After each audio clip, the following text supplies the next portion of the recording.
How's it going, Giants fans? My name is Alex, my co-host here, Anthony Rivardo, and today we want to discuss Odell Beckham Jr. Of course, everybody in the comments on social media have been clamoring on about the Giants potentially signing OBJ. Also, kind of want to discuss the wide receiver core in general, what it's looking like right now, how the Giants could kind of address this unit. OBJ visited the Giants yesterday, according to Josina Anderson. There was a little bit of clickbaity title mixed in there because he was just really checking in on Sterling Shepard, looking at Saquon. Shepard obviously just tore his ACL last Monday against Dallas. And, OBJ was very, very, he was saying on social media he was really upset about it. So I'm sure he just came to kind of support Sterling Shepard after suffering yet another season-ending injury. But this is definitely an interesting kind of development. He's about 2 months away from being healthy and being available after tearing his own ACL in the Super Bowl for the Rams. But, Anthony, just knowing that OBJ was in the building today, kind of maybe reuniting with some old friends, seeing the new coaching staff. What are your thoughts on that? What are you thinking about maybe down the road a potential, unification there?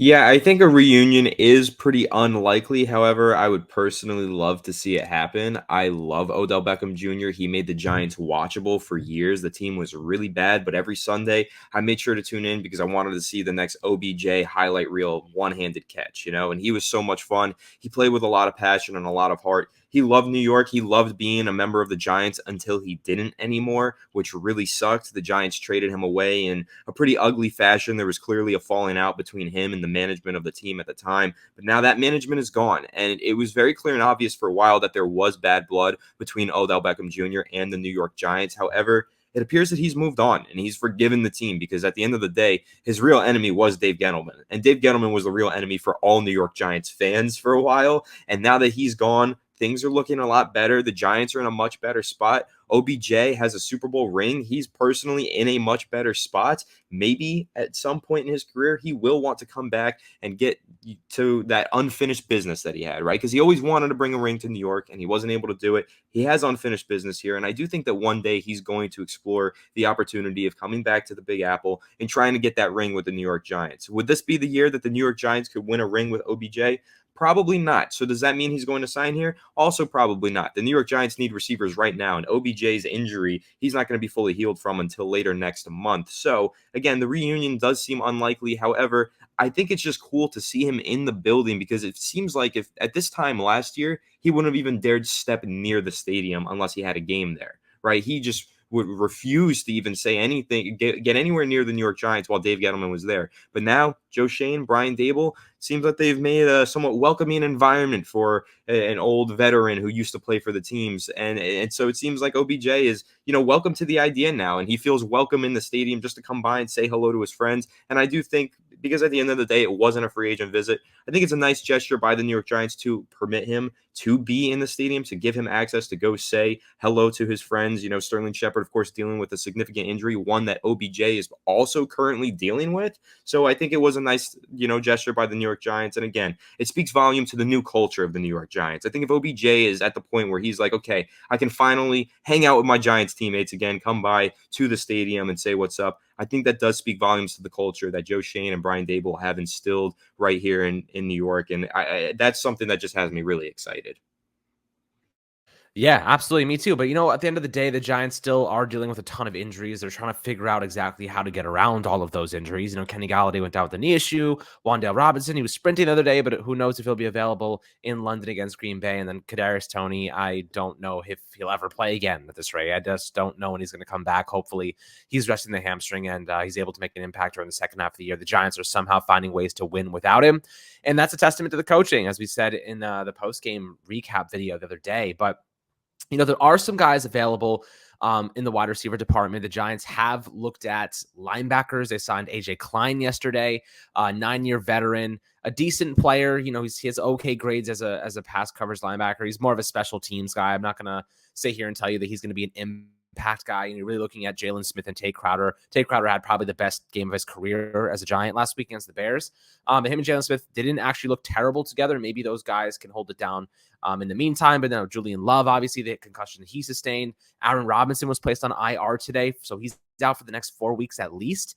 this team is getting more injured and not healthier, and that's obviously not ideal going into just week 5. Week 5, and there's a lot of injuries spread around this roster right now. Daniel Jones, they're saying is day to day. He could play on Sunday, and then Evan Neal, the neck issue, he should be fine. Mark Lewinsky, they also said the ankle injury he sustained, he should also be fine. So Kayvon Thibodeau had a little lower back thing, and he's also good to go as well. So most of the main guys are pretty much covered. Like there's nothing crazy. Leonard Williams could return this Sunday as well. We could be getting a couple pieces back, but the wide receiver unit, if they do end up keeping Kadarius and Wan'Dale out just one more week, it definitely is still rather thin. So there are a couple of free agents on the market. Will Fuller, T.Y. Hilton, Cole Beasley's on the Tampa Bay Buccaneers team. I don't know. He might be on the practice squad now again.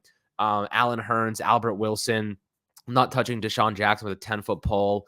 OBJ, obviously, but he's still kind of rehabilitating from that ACL. Adam Humphries is a name that I wouldn't be totally against. He kind of has that slot usage. He's smaller. So it kind of feels like a knockoff Cole Beasley in his prime.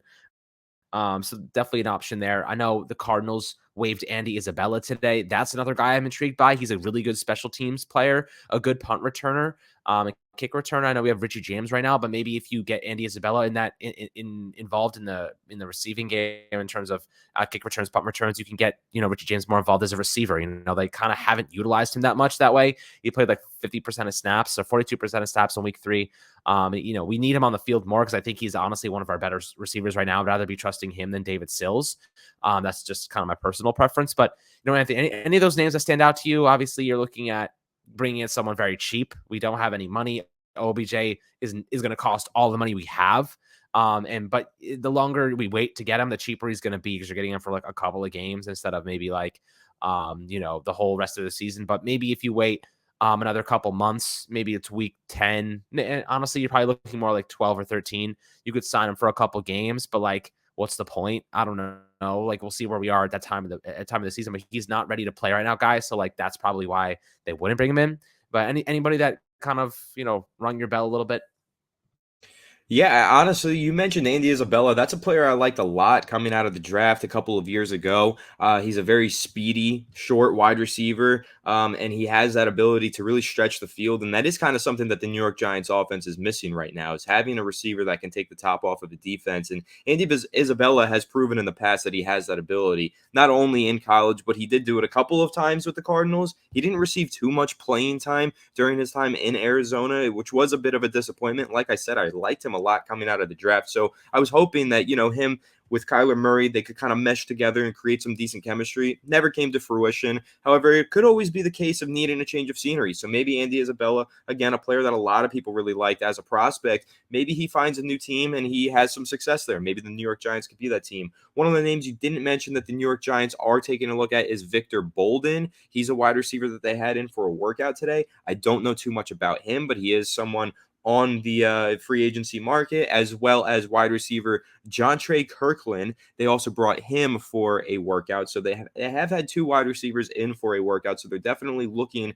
at some options there. However, they're also looking at a lot of options at quarterback. They had a slew of quarterbacks in, 3 quarterbacks in for a workout today. Jake Fromm was one of them. I know that probably sends shivers down New York Giants fans' spines after watching Fromm play for the Giants last season. But there is some familiarity there with Brian Dable. And of course, Brian Lewerke, someone who has familiarity with the New York Giants, was with them earlier in the summer. So that's someone who actually does make sense for the Giants to go ahead and sign, since there is some familiarity. And A.J. McCarron, many of you probably remember him, a former Alabama quarterback. So there are some options out there for the New York Giants at that quarterback spot. But speaking to that wide receiver position, another name that I'm noticing here, just taking a look at the list of players available, of course, Alex Bachman is someone that I think that the Giants should try and, reach out to and say, hey, you were here, you played really well in the preseason, maybe we bring you back. I know that's something that we talked about the other day on the podcast, Alex, but also, let's see here. Where's his name? I just had it. Kenny Stills. Kenny Stills is a player that I think has always been a very solid veteran. He is a free agent right now. And so I'm just going to throw that name out there, see what you think about it, Alex, and everyone in the comment section down below, because Kenny Stills is a player that's had a lot of success in his NFL career. He's bounced around to a few teams, most recently with the New Orleans Saints. Didn't necessarily have that much success there, but again, he is a veteran receiver who's had a lot of success throughout his career, and he could potentially provide something to the New York Giants. I think he's healthy. Want to make sure of that, of course.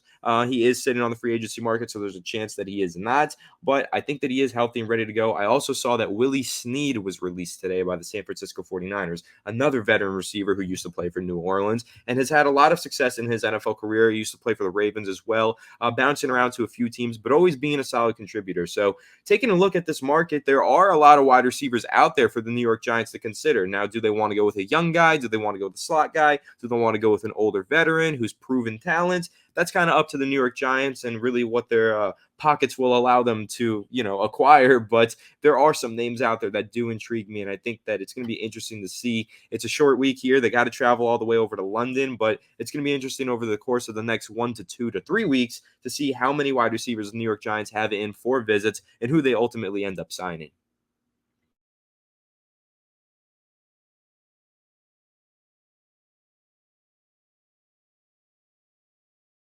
Who this guy is. He was with the Buffalo Bills last year for 2 games, and then he ended up with San Francisco. So it really just seems to bring in guys that are familiar with their system and what they kind of. Obviously Jake Fromm kind of attests to that, but that's served us well. You know what I mean? Like I think a valuable lesson that we've learned in the past is that sometimes big names don't mean shit, right? That's the truth. Big names sometimes don't mean anything. Mean you're going to be successful. They don't mean the player's going to be successful. Example, Kenny Galladay, big name, big free agent signing, didn't end up doing shit. Why? Because our coaches didn't know how to use him. Our coaches didn't actually strategize, and the scheme did not play into his strengths, or I guess the quarterback or offensive line play. There's so many different variables that could play into it. But in my opinion, sometimes it's more about having guys who are just going to get a job done, right? Individuals that can do a specific thing and do that specific thing well, and the coaching staff knows how to utilize that. That's what the Patriots win Super Bowls, by the way. The Patriots won Super Bowls because they had guys who did a specific job very well. Stop the run, you play the pass. If you're Tom Brady, he's one of the smartest quarterbacks you're ever going to see. Is he physically gifted? No, but he's the smartest guy. He does everything perfectly in terms of fundamentals. You have special teams guys that, this is what good coaching does. They identify strengths in players that suit a specific thing in their scheme, and they apply that. So when you're looking at these guys they're bringing in, it's because they know what they offer and they know how they can use them. You don't always need a big name like Kenny Stills or Willie Snead if they're even big names anymore. So, or even a T.Y. Hilton. This is more about just finding guys who are cheap and can play a specific role. And the Giants are trying to find those. Of course, Landon Collins was someone they brought in yesterday that we discussed. Unfortunately, they worked him out. Apparently it went well. But the roster shuffling and so many needs at other spots, they don't necessarily have the money or the time to invest in Landon Collins, especially after Jalen Smith looked pretty good in week 4. So he'd probably be playing more of that hybrid linebacker role anyway. But this is definitely an interesting situation for the Giants. They have a lot of weaknesses, a lot of holes to fill after all the injuries last weekend. And I'm definitely curious to see how they manage it, how they supplement it. Green Bay is a tough team. They're a little bit inconsistent right now, but they've had a couple of good games. Offensively scoring 27 points, I think, in 2 of their 4 games. So they can score. It's Aaron Rodgers, for goodness sake. I mean, you never know when he's going to light you up for 50. So you have to be careful on that end. And then offensively, the Giants are going to be a little bit limited this week. They're going to have to find a way to get it done. And I expect a lot of Saquon Barkley. If you're a sports bettor, I'd hammer the over on Saquon Barkley at all costs. He's probably going to be the entire offense. They're going to run the ball with him. They're going to pass the ball to him. They're going to ask him to do a lot. Someone else is going to have to step up here. Who that is, I don't know. I know Daniel Bellinger had a shoulder wrap after last week's game. We'll see if he's available. Hopefully Wan'Dale Robinson can come back and they get him involved. Like I think that he's going to have a really big influence on this offense when he does make a return here. But guys, I'd love to hear your perspectives on these different topics. OBJ, definitely figuring out exactly who is going to be stepping up in this wide receiver core. If you think that there's any free agents the Giants should go after, not OBJ, maybe somebody else who could offer some value at this point in time. Always happy to hear your perspectives in the YouTube comments below. So appreciate that, my friends. And as always, make sure to like and subscribe. I'll catch you guys on the next Fireside Giants episode.